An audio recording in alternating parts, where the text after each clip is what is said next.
Eu nasci num país, mas meus pais vieram de outro país. A minha descendência familiar paterno é italiano, materno é austríaco. E eu nasci na Alemanha. Bom, em poucas palavras, eu nasci na Alemanha. Durante a guerra, meus pais se mudaram para Praga, da Tchecoslováquia, e de lá, no final da guerra, a gente teve que fugir para a Áustria, que era o país de origem dos meus pais. Meu pai nasceu em Viena e a minha mãe também. Mas minha mãe é em uma cidade chamada Wiener Neustadt, que é no sul de Viena. Mas a ligação principal seria a Áustria. Por que cheguei no Brasil?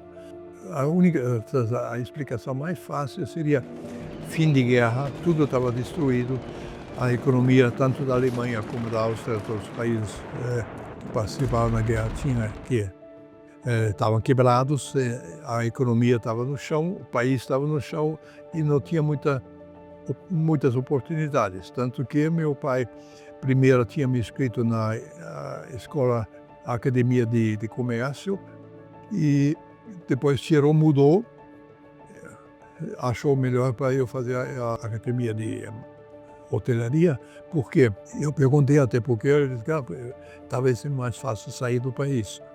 Que a Áustria, Viena também, igual como Berlim, estava dividido em 4 setores, russo, americano, francês e inglês. E para cada setor você poder passar para o outro, tinha que ter uma permissão especial. Então, aí eu me sentia como prisioneiro. E deu certo, pelo menos com a hoteleira. A primeira coisa que fiz foi para a Alemanha. De lá em diante, da Alemanha fui para a Suíça e assim em diante. E no final dos anos 50, eu me botei na cabeça, eu tenho que sair da Europa. Então eu queria ir para os Estados Unidos, como todo mundo queria, mas não consegui. A segunda opção foi Austrália, também não consegui. E aí surgiu uma oferta, uma procura para um hotel em Rio de Janeiro, né, Copacabana. Eu me interessei muito, disse que é uma coisa, um país que eu acho que vale a pena conhecer. Fiz contrato para 1 ano. Estou aqui há 65 anos agora. Gente, bom dia. Eu sou Juliane Geraldino, venezuelana, para quem não me conhece. Morando no Brasil há 6 anos com meus 2 filhos e trabalhando na filial RS da Itamucino há 2 anos. Meu país fica no norte de América Latina, fazendo fronteira com o Brasil pelo Roraima. É um país lindo, maravilhoso, com muitas praias, savanas, montanhas, gente acolhedora, alegre e bem receptiva. O nome do país é Benin. É um país localizado na África do Oeste. Ele faz fronteira, eu sempre falo o país que faz fronteira, porque ele não é um país muito conhecido. Ele faz fronteira com a Nigéria. É um país bem pequeno, mas muito tranquilo, graças a Deus. Hoje eu vejo que o Benin tem uma história muito ligada à história do Brasil. Por quê? Porque em relação à história da escravidão, teve muitos benineses que saíram do Benin para o Brasil. Inclusive na Bahia tem até um museu chamado Benin. E todas as vezes que eu vou descobrindo um pouco a história do Brasil, eu vejo que tem muita coisa ligada à história do Benin. Eu não sabia, não tinha noção disso antes de vir aqui. Respondendo à segunda pergunta, o que me motivou a vir, na verdade, foi uma oportunidade. Eu tinha um amigo meu que estudava em Manaus, a gente estudou na mesma escola. Aí eu conversava com ele me falava, vem, ele fazia design gráfico. Vem, tenta, eu fiz um intercâmbio, você poderia tentar também. Aí foi mais nesse meio que eu falei, tá bom. Aí eu fui na Embaixada do Brasil e foi assim que eu mandei a documentação toda e vim para cá. E no início eu fui para João Pessoa. Fiquei 1 ano lá estudando português. Eu vim com 18 anos. Eu acho que foi um dos pontos pelo qual eu acabei permanecendo aqui, foi a oportunidade de trabalho, né? Porque lá é muito... Se aqui já é um pouco difícil, lá é muito mais difícil. Porque você não tem alguém que esteja em um lugar bem conhecido, você não consegue um emprego. Eu tenho uma situação triste porque tem muitas pessoas formadas, capacitadas, mas desempregadas, porque não dão oportunidade. A ideia era terminar os estudos e voltar. Mas depois acabou que eu fiquei, até hoje estou aqui. A minha família veio do Japão, né? E eu nasci aqui no Brasil. Fui criada aqui. Assim, o que motivou a minha família por parte da família do meu pai foi um convite da colônia japonesa que estava se montando aqui, em São Paulo, no caso, para eles virem e migrarem aqui para o Brasil. E a família da minha mãe veio depois da guerra, né, procurando condições melhores e tudo, porque o Japão ainda estava muito devastado com a guerra. E eles vieram para o Brasil e montaram a nossa família aqui. Eu nasci aqui e tive a oportunidade de conhecer pessoalmente o Japão e morar lá 6 anos.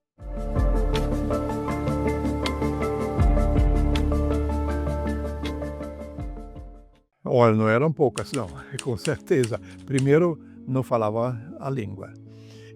A única coisa que aprendi no navio, vindo para cá, eu conheci uma moça brasileira, aliás, vários jovens brasileiros que estavam voltando, que tinham estudado na Europa.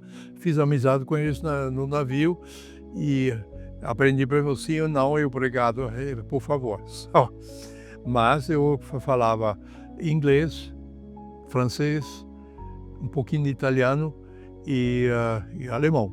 Então, com esses conhecimentos, me ajudou um pouco. E, aliás, no ginásio, eu tive 2 anos de latim também. Latim é o básico para o português também, ajudou. Mas eu levei mais ou menos uns 6 meses para poder me comunicar. Isso eu acho que era o primeiro grande desafio. O segundo, a cultura aqui é totalmente diferente. Tanto que eu conheci ainda na Alemanha, no meu último emprego, no sul da Alemanha, uma senhora cujo marido era artista e passou alguns anos morando no Brasil. E ele mandou um recado para mim, eu nem conheci ele. Disse que, olha, ele soube que eu iria para trabalhar no Brasil, disse que um recado que eu vou deixar para você. Tudo que você sabe hoje, esquece. Tem que aprender tudo de novo. Aqui tem sol, lá tem a lua. E tem mais. Nós falamos a sol em alemão. Aqui é o sol. E tudo é ao contrário. Exatamente. Era verdade. Então, isso fez com que eu, no primeiro impacto, obviamente, não quis me lembrar disso, mas depois, com o passar do tempo, eu vi, ele tinha razão. No início, no começo da minha chegada aqui no Brasil, o mais difícil foi a língua. Não saber falar português limitava muito, até porque uma palavra em espanhol significa uma coisa e em português significa outra. Então, era bem complicado. E esse fato limitava muito as oportunidades de emprego. Mas mesmo assim, a gente sempre aproveita cada oportunidade para dar o melhor de si e com fé esperar melhoras, outras oportunidades. A parte positiva de tudo isso é a receptividade do Brasil com o estrangeiro. A gente tem muita facilidade de obter a documentação. O povo brasileiro é bem receptivo, respeitoso, pelo menos na minha experiência. Achei no caminho pessoas muito boas. Me ajudaram bastante com o tema do aluguel, até para orientação onde é que eu tinha que ficar por causa da segurança das crianças. Pessoas que me orientaram bastante e agradeço muito. Uma das coisas que me motivaram bastante a ficar no Brasil são as oportunidades de emprego e a qualidade de vida. Uma das coisas que a gente estava procurando. E aqui achei respeito, Me sinto respeitada, me sinto acolhida. Acho que o primeiro desafio foi a língua, porque eu morava em João Pessoa, e lá o sotaque, né, é totalmente diferente. Então eu estudava algo na escola e na rua eu via o pessoal usando muitas gírias. Eu tentava reconhecer as palavras que eu aprendia na sala de aula, né? Do português eu não conseguia identificar, porque o pessoal lá usa muitas gírias. Aí, conforme o tempo, foi muito difícil para mim aprender o português. Eu falo que eu falo português porque eu estou morando aqui, não tem como não falar. Porque senão eu achei um pouco difícil a língua portuguesa, hein? A sua língua nativa é francês? Sim. Mesmo o meu pai tendo vindo para o Rio de Janeiro e a minha família tendo ficado em São Paulo, eu escutava muita coisa. Então eu tinha a ilusão de que quando eu chegasse lá, eu ia me dar bem, pelo menos em alguma coisa. Só que assim, eu descobri lá que o japonês que a minha avó utilizava tinha muitas expressões arcaicas. Então, assim, eu passei por situações de utilizar alguns termos que eu escutava no dia a dia da minha família, porque aqui no Rio, em casa, a gente não utilizava, que as pessoas riam da forma, até musiquinhas em japonês que eu aprendi, algumas da entonação que eu usava, eu fui motivo de deboche, né? Então eu comecei do zero. Assim, foi um pouco difícil, foi, mas assim, tem um ditado, não sei se é bem um ditado, quando a água bate, a gente aprende a nadar, então eu tive que aprender. Pior é a escrita é muito difícil. O ideograma, então, esse que a gente chama de kanji, o japonês tirou do chinês, tá?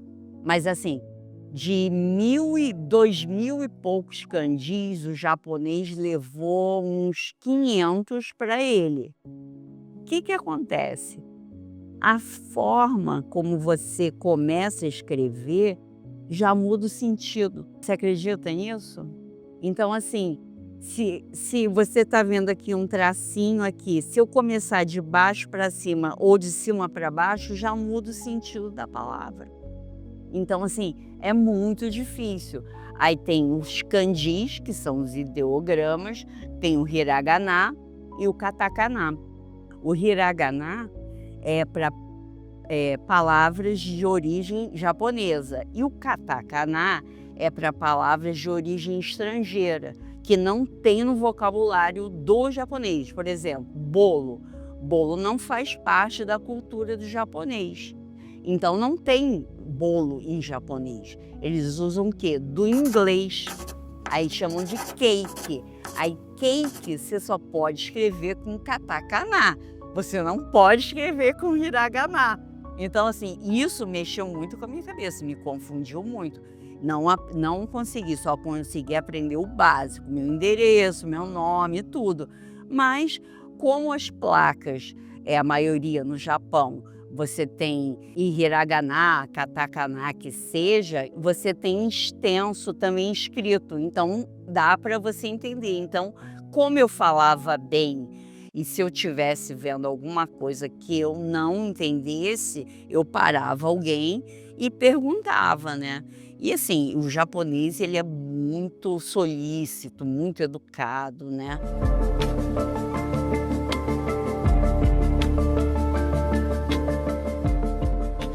Primeiro, eu sempre gostei muito de música, apesar que, por exemplo, meu avô e meu bisavô, os dois, lado materno, eram militares, mas músicos. Tanto que meu avô era regente de uma orquestra militar, e ele tocava 5 instrumentos diferentes. E o meu bisavô também era regente militar de uma banda militar, e ele até chegou a compor músicas que infelizmente se perdeu, né? Não tem nada, porque eles moravam na Romênia, serviam como militares na Romênia, que era um protetorado austríaco, como é que era? Tinha um nome, Banat, uma região onde se fala até hoje alemão, na Romênia. E eles, antes da Primeira Guerra, o meu bisavô faleceu numa infecção do ouvido. Mas na época não tinha penicilina, nada, ele morreu. E com isso, a minha bisavó, fiquei em dúvida se é uma bisavó ou minha avó, tiveram que mudar da Romênia para, no final da Primeira Guerra Mundial, voltar para Viena. E com isso, não perdeu muita coisa, inclusive as músicas que ele compôs. Mas, então, por isso eu gosto de música, mas não sei tocar nenhum instrumento. Até gostaria de ter tido essa chance, mas pós-guerra não tinha como. Não tinha nem instrumento, nem tempo, nem dinheiro para sustentar. Então, perdi essa. Mas agora eu vivo 3 dos meus netos adoram música, sabem tocar. Então, está no gene, né? Isso continua. Isso é uma coisa boa. Outra coisa importante da Venezuela e que é bem parecido com o Brasil são as festas de carnaval. São bem parecidas. As festas natalinas, outra festa importante, pelo que eu já falei, é o momento de encontro de família. Então, não ter essas coisas onde tu decidiu nascer é difícil. Hoje em dia, eu posso dizer que migrar é nascer de novo. É nascer de novo, é deixar tua família, teus amigos e renascer em outro lugar. Então, não é impossível, mas também não é fácil. A semelhança seria mais com as músicas aqui, né, que a gente chama de matriz africana. Então, a gente usa muito o tambor, essas coisas. Até na igreja, aqui as pessoas assimilam o uso desses instrumentos a coisa de... Mas não, lá é cultural e a gente usa isso na igreja. Então, eu posso falar que tem semelhança nessas músicas, né, de matriz africana. Eu sou uma apaixonada pela cultura japonesa, eu tenho muito orgulho das minhas origens, né? Mas assim, eu amo o Brasil, mesmo com todos os problemas que a gente está vivendo, mas assim, é um povo muito organizado, muito responsável no trabalho. E uma coisa que assim, as pessoas não entendem muito, essa coisa do engajamento no trabalho e às vezes até interpretam mal. O japonês tem em relação ao trabalho, ele fica no mesmo patamar da família, que vocês ocidentais não entendem, que para vocês a família é em primeiro lugar. Mas desde criança eu aprendi com meus pais e meus avós que se você não tem como prover para sua família, então não existe família, na verdade. Então a gente leva muito a sério o trabalho. Mas assim, quando a gente entra numa empresa para trabalhar, é aquele vestir a camisa mesmo, porque é a empresa que provém, que paga as minhas contas, que põe a comida dentro da minha casa no dia a dia. Então assim, essa equivalência que o ocidental às vezes não entende. Então, assim, dentro da empresa, às vezes as pessoas acham o oriental muito arrogante, a gente é muito fechado, assim, não é dado a muito demonstrações públicas, né, de afeto. Então, assim, isso para mim é muito difícil. Eu só fui abraçar minha avó, para você ter uma noção, quando ela estava com 98 anos. E assim, porque ela estava doente, acamada e tudo. E mesmo assim, ela doente, quando eu abracei a minha avó, eu senti que ela retesou o corpo e não se sentiu à vontade. Pro ocidental, eu sei que é complicado entender dessa forma.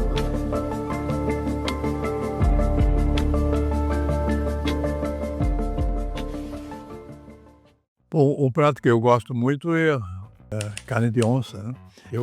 Eu mesmo preparo. O filé mignon não é o ideal, tem um outro, o chande dentro, acho que chama, que é uma carne mais saborosa, crua, passada na máquina, e aí eu faço a mistura com os condimentos, que leva muita cebola verde, aquele verde, como chama, salsinha. Eu ponho um filé de sardinha, mas defumada, sardelle se chama.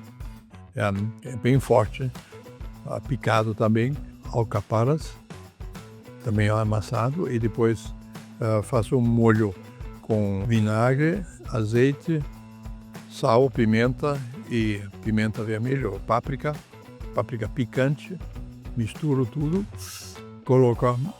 coloco esses outros ingredientes, então tudo junto, mistura com a carne, aí vem por pessoa que vai, conforme a quantidade, uma gema de ovo cru também, tudo misturado. E quando está pronto, vem ainda um cálice de conhaque. Eu misturo tudo, é meu prato preferido, aí a pessoa gosta. Um dos pratos fortes da culinária venezuelana é a arepa, a hallaca e a cachapa.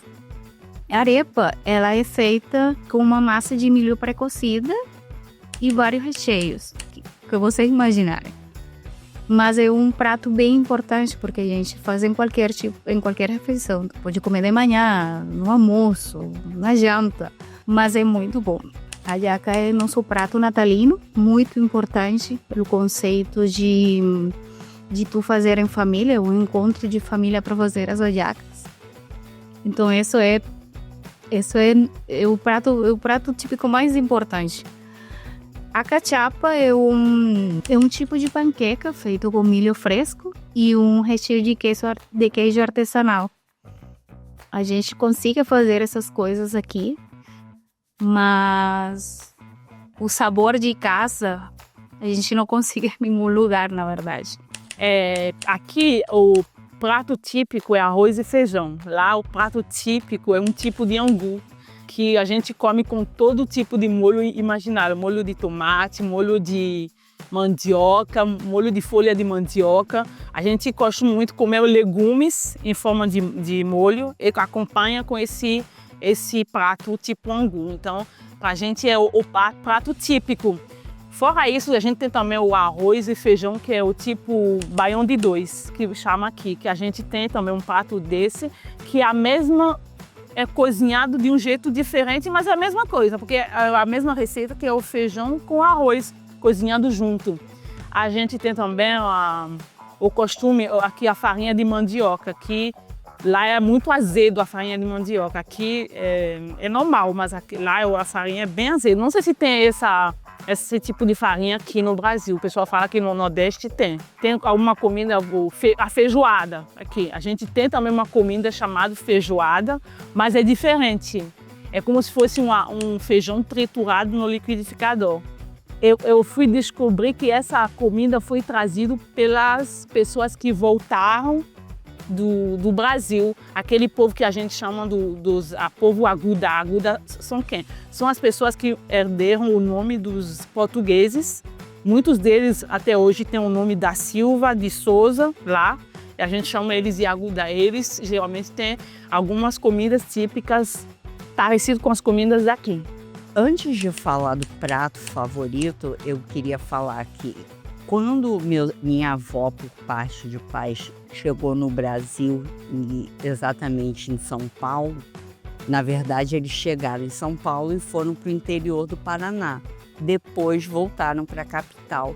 A minha avó foi uma das precursoras da culinária japonesa do Brasil, ali em São Paulo exatamente. Então, vinha gente de São Paulo inteiro comprar a comida que a minha avó fazia. A minha família viveu muito disso. Então, esse boom que a gente está vendo hoje, eu tenho muito orgulho que a minha avó começou lá atrás, né? Em relação à culinária japonesa, eu gosto do que, no caso, os ocidentais gostam, do sushi, essa coisa toda, mas para vocês saberem, isso não é uma coisa do dia a dia do japonês. Isso é só usado em ocasiões de festa, comemoração. O dia a dia nosso é bem mais simples, é o arroz, o peixe, o legume, né? O café da manhã tem isso, porque lá não tem muito a cultura do pão. A nova geração agora que que está consumindo mais, mas o café da manhã do japonês é aquela sopa, o misoshiro, que vocês conhecem, o arroz, um peixe e normalmente legume, muita verdura. E um prato que me lembra muito a infância é uma coisa simples, mas que assim, me dispara um gatilho da casa da minha avó, que é peixe em posta, cozido no molho, uma coisa simples, cozido no molho shoyu com gengibre ralado. Só isso, assim, é uma coisa assim que me lembra muito a minha infância. O cheirinho, o sabor.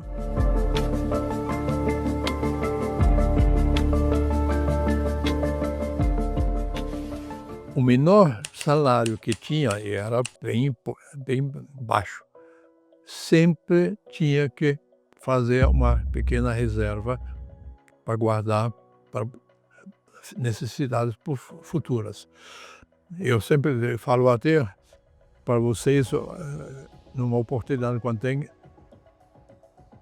10% no mínimo do meu ganho tem que estar na poupança, vamos chamar assim. Por quê? A gente nunca sabe o dia de amanhã. E o Brasil, além do mais, é um país que a gente nunca sabe o dia de amanhã. Desses 65 anos, já passei tantas crises. Sobe e desce, sobe e desce. Se a gente não tivesse tido uma reserva, uns chamam de gordura, mas não é gordura, é uma reserva estratégica. Tanto particular como a empresa tem que ter.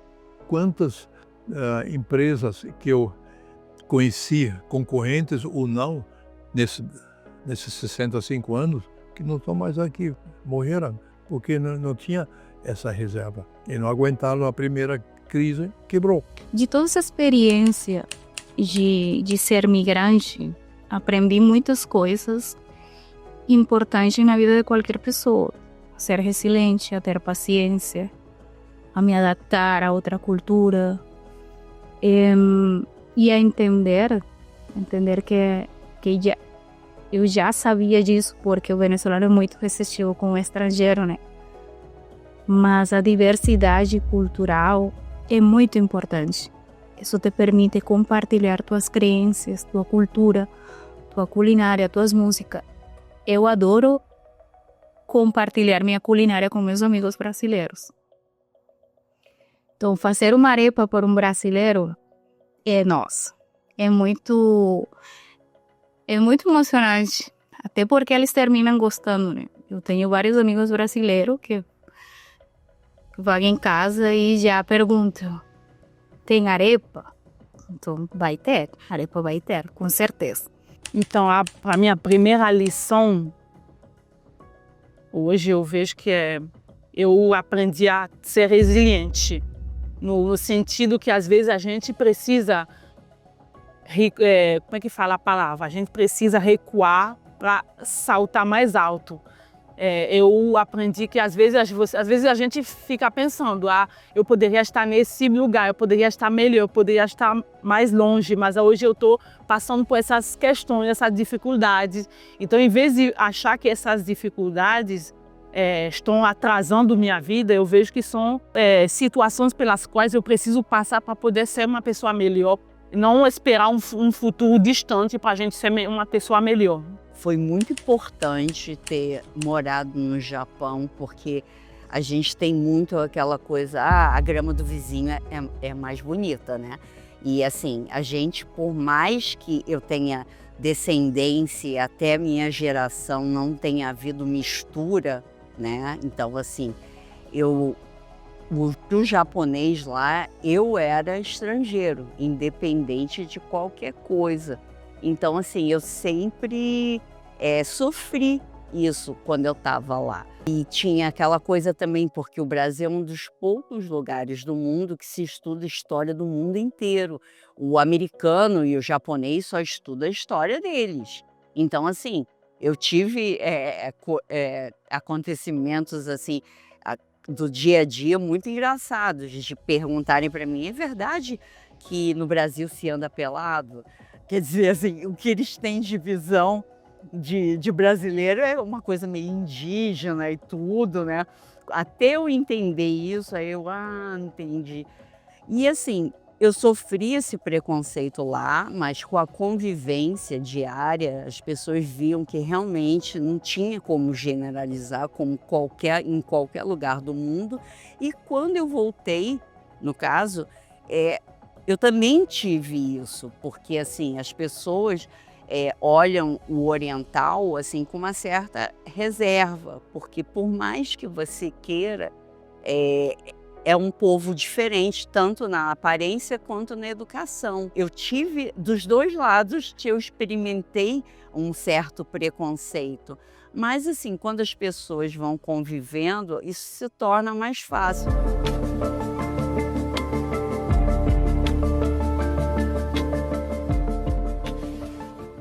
Primeiro eu faria nunca deixar a cultura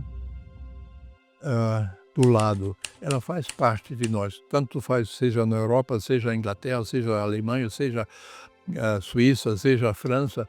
Cada país tem a sua cultura e tem que respeitá-la.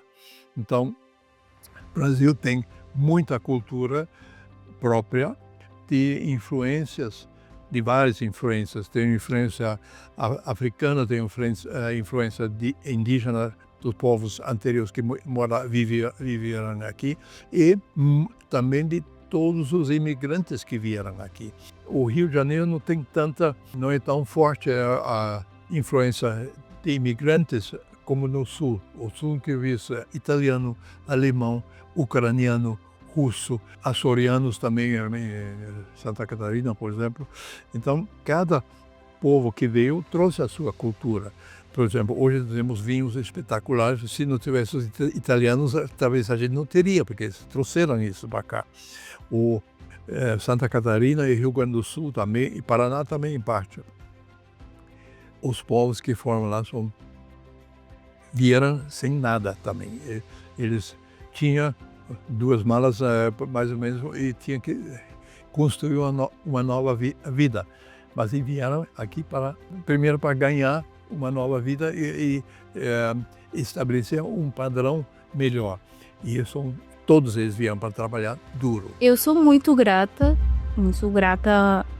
a Itamoncino pela oportunidade. Eu achei uma coisa bem difícil fazer de novo o que eu fazia na Venezuela. Eu me formei de RH lá, mas também é diferente aqui. Mas fico bem grata, bem agradecida pela oportunidade, pelas pessoas que estiveram involucradas no processo de seleção. Muito obrigada. A Brasil pelo acolhimento e pelo respeito, pelas oportunidades. Meus colegas também agradeço muito pela acolhida e pela aceitação. Então, levem com vocês a frase: migrar não é nada fácil. É nascer de novo e começar em outro lugar de zero. Então, eu acho que a primeira coisa é a gente ter uma mente aberta sobre as coisas. E também ninguém é obrigado a aceitar, mas todo mundo tem a obrigação de respeitar. Você pode não concordar com uma cultura, mas você tem que respeitar a cultura, porque da mesma forma, tudo é empatia. Da mesma forma que você gostaria de ser respeitado, você tem que respeitar o outro. E pensar também do que a gente também pode ser levado a ir para outro lugar, sair do nosso país e conhecer outras pessoas. Então, como que a gente gostaria de ser recebido? A gente tem que conhecer primeiro, antes de qualquer coisa, e respeitar tanto a cultura, quanto a religião, quanto a política, quanto a tudo. E eu acho que isso está faltando muito no ser humano hoje, essa coisa do respeito, né, pelo outro. Eu tenho uma gama de amizades muito grande. Eu ainda mantenho amizade com as pessoas que eu morei no Japão e tudo. A gente se fala diariamente, né, pelo WhatsApp. Depois que inventaram o WhatsApp, todo mundo ficou muito próximo. Então eu tenho vários grupos e, assim, importante a gente respeitar o outro. O colega, independente de cultura, religião, política, procure conhecer um pouco, até perguntar mesmo, não se sinta invasivo, né? Às vezes você percebeu alguma coisa ou tem alguma curiosidade, pergunta antes de julgar, antes de fazer qualquer, criar um conceito em relação à pessoa. Quem quiser saber mais histórias, não faltam.